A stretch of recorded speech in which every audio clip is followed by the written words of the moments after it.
Israel's foreign minister confirming, saying that Hamas's leader Yahya Sinwar has been, quote, eliminated. We knew that they were doing tests. We knew that they were trying to confirm it. We knew the sorts of rumours that had gathered pace amongst Israeli circles that they thought they had got Hamas's leader in this strike. Well, just in the last 10 minutes or so, Israel's foreign minister confirming that Yahya Sinwar has been eliminated, and the US House Speaker has also hailed the death of the Hamas leader.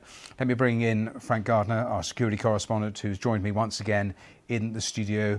Frank, we started the programme a couple of hours ago with that IDF spokesman saying he didn't think it would be long, and it hasn't been long in terms of the confirmation. Yeah, I mean, it technically wasn't that difficult, because remember that Yahya Sinwar spent 22 years of his life in Israeli prisons, so they got every possible bit of DNA, every hair follicle, every blood sample, anything they wanted that would match that with the body that was found today in the rubble of that house. And this is the really strange thing about this. This was not a targeted assassination in the way that Israel assassinated Hassan Nasrallah, the Hezbollah leader, last month, or Fouad Shukr, number 2 in Hezbollah, or indeed Ismail Haniyeh, which is widely assumed to be an Israeli assassination in Tehran on July the 31st. This was a chance encounter. This was a conventional Israeli tank and infantry unit, a mechanized or an armored unit rather, that was conducting some kind of combat operation in Gaza. The tank fired a shell into the building, is my understanding, and the infantry then went in to have a look to check what was left, and then they found what looked very like the corpse of Yahya Sinwar, and that is where this has sprung from. And so, you know, the rumours then circulated from there. Frank, let me just read a quote from David Petraeus, former director of the CIA, because he's been speaking to the BBC, and it's an extraordinary quote, because he said, "It is hard to overstate how important this is. This is bigger than Osama bin Laden, who was massively symbolic but not that operational. This is both hugely symbolic, he was after all the complete leader of Hamas, but also hugely operational."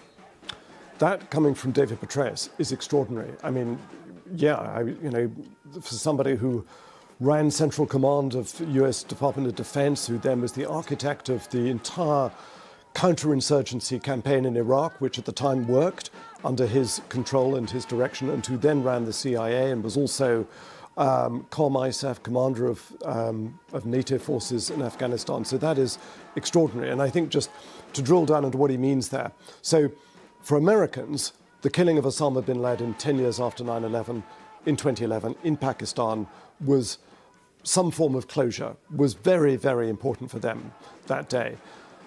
But as David Petraeus says, he wasn't controlling, he wasn't running Al-Qaeda. He was, occasionally there was the odd video, but really he was so worried about being targeted that he didn't really have much of a role left. He was symbolic. But this guy, Yahya Sinwar, was still running Hamas from presumably down in the tunnels, although this was above ground where he appears to have been found.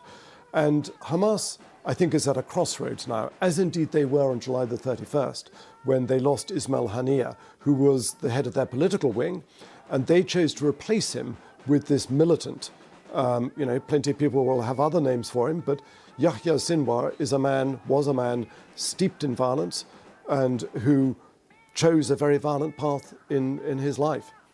You said there that Hamas is at a crossroads moment. Potentially, too, is Benjamin Netanyahu at a crossroads moment about what he does next, perhaps aside from Iran?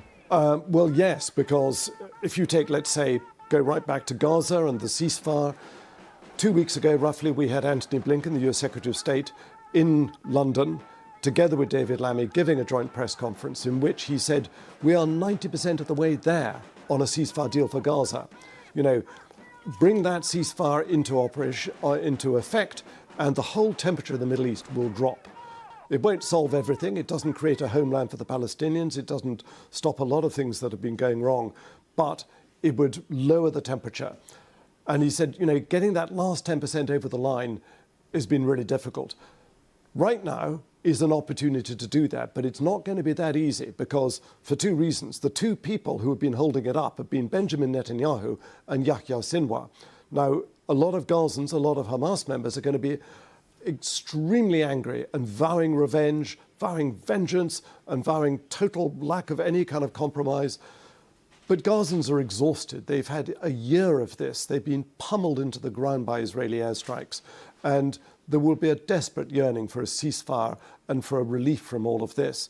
So there is an opportunity now to make a deal that sees the release of all those Israeli hostages, to sees an end to the plight of Gazans, of whom 42,000 plus have been killed.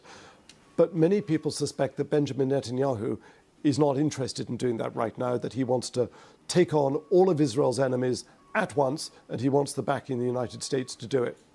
Frank, thanks for that.